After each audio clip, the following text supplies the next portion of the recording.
नमस्कार। आज अश्विन कृष्ण अष्टमी शके 1934 सादर करीत आहोत ठाणे वार्ता ठळक घडामोडी। भारतीय जनता पक्षाच्या गटनेत्यांसाठी अखेर ठाणे महापालिकेत कार्यालय। वागळेतील प्रेसी हॉल मशीन टूल्समध्ये कामगारांना भव्य पगारवाढ देणारा करार करण्यात धर्मराज्य कामगार कर्मचारी महासंघाला यश। आणि दिवाळीसाठी फराळापासून रांगोळीपर्यंत एक हाती माहिती देणारी शिवसेनेच्या काजूवाडी शाखेची अनोखी पुस्तिका। या आणि इतर घडामोडी विस्तृतपणे पण काही क्षणातच। ठाणे महापालिकेत अखेर भारतीय जनता पक्षाच्या कार्यालयाला जागा मिळाली असून या कार्यालयात भारतीय जनता पक्षाच्या महत्त्वाच्या राष्ट्रीय स्तरावरील नेत्यांची छायाचित्र नसल्याबद्दल आश्चर्य व्यक्त केलं जात आहे। विधान परिषदेतील विरोधी पक्षनेते विनोद तावडे यांच्या हस्ते आज भारतीय जनता पक्षाच्या गटनेत्यासाठी असलेल्या या कार्यालयाचं उद्घाटन झालं।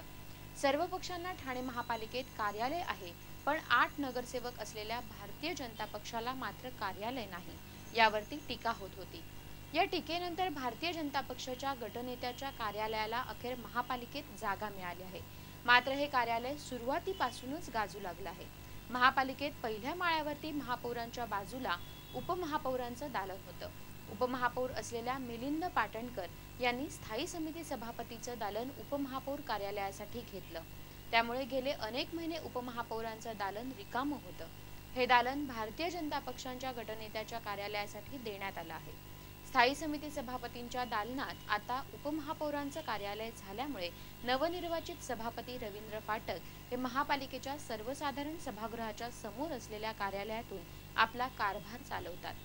या कार्यालयाचा उपयोग सर्वसाधारण सभेदरम्यान अधिकाऱ्यांना बसण्यासाठी केला जात होता। नव्यानं सुरू करण्यात आलेल्या कार्यालयामध्ये भारतीय जनता पक्षाच्या राज्यस्तरावरील सर्व नेत्यांची छायाचित्र आहेत। मात्र भारतीय जनता पक्षाचे लढाऊ नेते प्रमोद महाजन आणि ज्येष्ठ नेते लालकृष्ण अडवाणी या महत्त्वाच्या नेत्यांची छायाचित्र नसल्याबद्दल आश्चर्य व्यक्त होत आहे। बचत गटांनी उत्पादित केलेल्या वस्तूंना बाजारपेठ उपलब्ध व्हावी या उद्देशानं ठाणे जिल्हा मध्यवर्ती सहकारी बँकेच्या वतीनं दीपावली महोत्सवाचं आयोजन करण्यात आलं आहे। आज या महोत्सवाचं उद्घाटन निलिमा डावखरे यांच्या हस्ते झालं।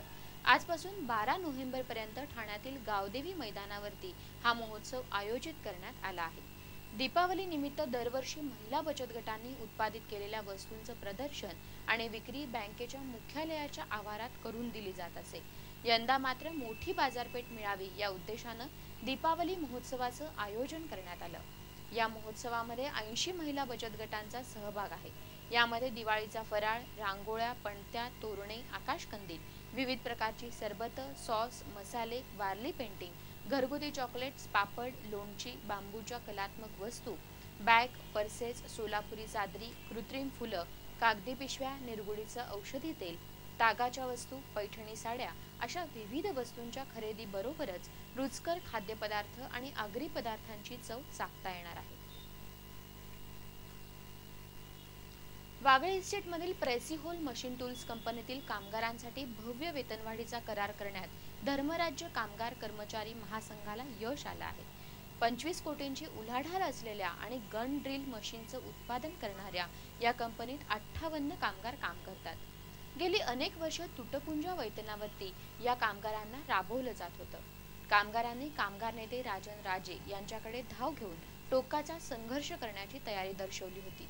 राजन राजे यांच्यामुळे कामगारांना न्याय मिळाला असून धर्मराज्य कामगार कर्मचारी महासंघ आणि कंपनीच्या व्यवस्थापनात दुसऱ्यांदा हा करार झाला आहे।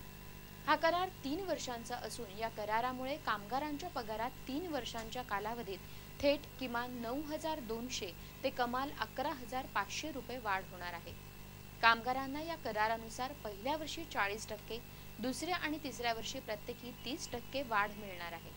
कामगारांना एकूण पगाराच्या 22% बोनस दिला जाणार असून प्रथम वर्षी किमान 15,000 ते कमाल 22,500 रुपये बोनस म्हणून मिळणार आहे। या करारामुळे कंपनीतील कामगारांचं किमान वेतन 19,200 ते कमाल वेतन 24,000 रुपये होणार आहे। मुंब्र्यामध्ये वाहतूक कोंडी होऊ नये यासाठी अत्यावश्यक वाहनांना ठराविक वेळेत उड्डाणपुलाखालून प्रवेश करण्यास प्रतिबंध करण्यात आला आहे। पारसिक बंदरकडून मुंब्रा शहरात जाताना उड्डाणपुलाखालून वाहनांची वर्दळ सुरू असते। या मार्गावरती शाळा महाविद्यालय असल्यानं विद्यार्थ्यांचीही वर्दळ सुरू असते। यासाठी मुंब्रा शहरात येणाऱ्या अत्यावश्यक वाहनांना सकाळी 9 ते दुपारी 1 आणि संध्याकाळी 5 ते रात्री 9 या वेळेत प्रवेश बंदी करण्यात आली आहे। याच परिसरात प्रभाग समिती कार्यालय ते पेट्रोल पंप अशा उड्डाणपुलाच्या दोन्ही बाजूला वाहनं उभी करण्यासही वाहतूक शाखेनं मनाई केली आहे। ठाण्यामध्ये आज 2 वेगवेगळ्या घटनांमध्ये 4 जणांचे जीव सुदैवानं वाचले आहेत। मुंब्रा कौसा परिसरात राहणारे जिशान शेख यांच्याशी निलोफरचा विवाह काही महिन्यांपूर्वी झाला होता, पण विवाहानंतर त्यांच्यात खटके उडू लागले। त्यामुळे निलोफर माहेरी जाऊन राहू लागली।